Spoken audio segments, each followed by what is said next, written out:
December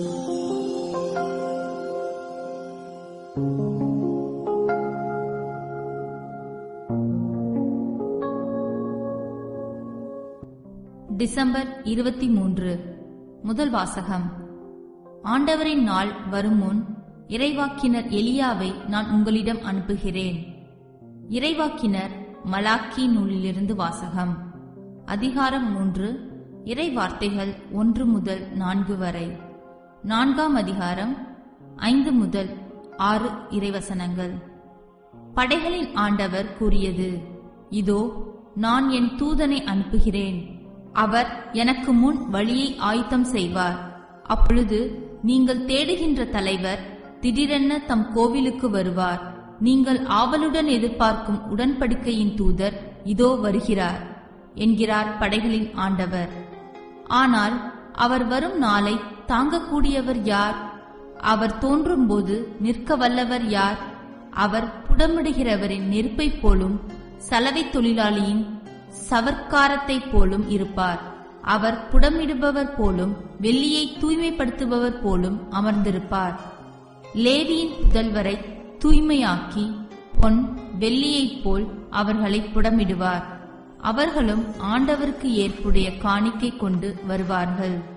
அப்பொழுது பண்டை காலத்தில் முன்னைய ஆண்டுகளில் இருந்தது போல் யூதாவின் காணிக்கையும் எருசலேமின் காணிக்கையும் ஆண்டவருக்கு உகந்தனவாயிருக்கும். இதோ, பெரியதும் அச்சத்தை தோற்றுவிப்பதுமான ஆண்டவரின் நாள் வருமுன் இறைவாக்கினர் எலியாவை நான் உங்களிடம் அனுப்புகிறேன். நான் வந்து உலகை சபித்து தண்டிக்காதபடி அவர் பெற்றோரின் உள்ளங்களை பிள்ளைகளிடத்தும் பிள்ளைகளின் உள்ளங்களை பெற்றோரிடத்தும் திருப்புமாறு செய்வார். இது ஆண்டவர் வழங்கும் அருள்வாக்கு. இறைவா, உமக்கு நன்றி. நற்செய்தி வாசகம். திருமுழுக்கு யோவானின் பிறப்பு. லூக்கா எழுதிய நற்செய்தியிலிருந்து வாசகம். அதிகாரம் 1, இறைவசனங்கள் 57 முதல் 66 முடிய. எலிசபெத்துக்கு பேறுகாலம் நெருங்கியது. அவர் ஒரு மகனை பெற்றெடுத்தார். ஆண்டவர் அவருக்கு பெரிதும் இரக்கம் காட்டினார் என்பதை கேள்விப்பட்டு சுற்றி வாழ்ந்தோரும் உறவினரும் அவரோடு சேர்ந்து மகிழ்ந்தனர்.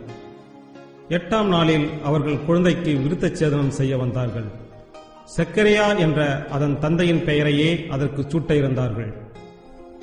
ஆனால் அதன் தாய் அவர்களை பார்த்து, வேண்டாம், அதற்கு யோவான் என பெயரிட வேண்டும் என்றார். அவர்கள் அவரிடம், உறவினருள் இப்பெயர் கொண்டவர் எவரும் இல்லையே என்று சொல்லி, குழந்தைக்கு என்ன பெயரிடலாம், விருப்பம் என்ன என்று தந்தையை நோக்கி செய்கை காட்டி கேட்டார்கள். அதற்கு அவர் எழுது பலகை ஒன்றை கேட்டு வாங்கி, இக்குழந்தையின் பெயர் யோவான் என்று எழுதினார். எல்லோரும் வியப்படைந்தனர். அப்பொழுதே அவரது வாய் திறந்தது. நா கட்டவிழ்ந்து அவர் கடவுளை போற்றி புகழ்ந்தார். சுற்றி வாழ்ந்தோர் அனைவரும் இதை பற்றி கேள்விப்பட்டு அஞ்சினர். இச்செய்தி யூதேயா மலை நாடெங்கும் பரவியது. கேள்விப்பட்டவர்கள் யாவரும் இச்செய்தியை தங்கள் உள்ளங்களில் இருத்தி, இக்குழந்தை எப்படிப்பட்டதாக இருக்குமோ என்று சொல்லிக் கொண்டார்கள். ஏனெனில் அக்குழந்தை ஆண்டவருடைய கைவன்மையை பெற்றிருந்தது. இது கிறிஸ்து வழங்கும் நற்செய்தி. கிறிஸ்துவே, உமக்கு புகழ்.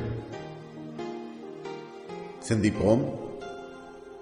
திருமுழுக்கு யோவான் பிறப்பு பல செய்திகளை தன்னுள் கொண்டுள்ளது. 1. இறை வல்லமைக்கு சான்று. முதிர்ந்த வயதில் இறைவனின் ஆற்றலால் சக்கரியாவும் எலிசபெத்தும் ஒரு மகனை பெற்றுள்ளார். 2. இறைவனின் இரக்கம். இறைவன் தாமே முன்வந்து இக்குழந்தை செல்வத்தை வழங்கியுள்ளதால் இது அவரின் இரக்கத்தின் அடையாளம். 3. தெய்வீக மகிழ்ச்சி. எலிசபெத்தின் வயிற்றில் இருக்கும் போதே மகிழ்ச்சியால் துள்ளி குதித்தவர். தான் மட்டுமல்ல, சுற்றுச்சூழலையும் மகிழ வைப்பவர். சுற்றி வாழ்ந்தோரும் உறவினரும் அவரோடு சேர்ந்து மகிழ்ந்தனர். 4. இறை பராமரிப்பு. அவர் சொன்னது போலவே அனைத்தும் நடைபெறுகிறது. அவர் விரும்பிய பெயரே குழந்தைக்கு சூட்டப்பட்டுள்ளது. அவர் சொன்னது போலவே பெயரிட்டதும் செகரியாவின் வாய் திறந்தது. நா கட்ட விழுந்தது.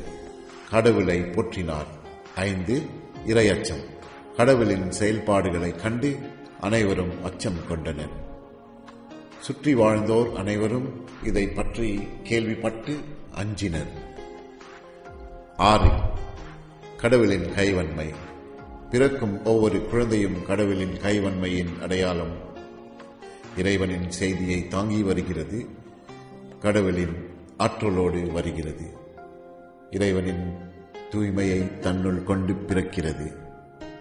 மன்றாட்டு.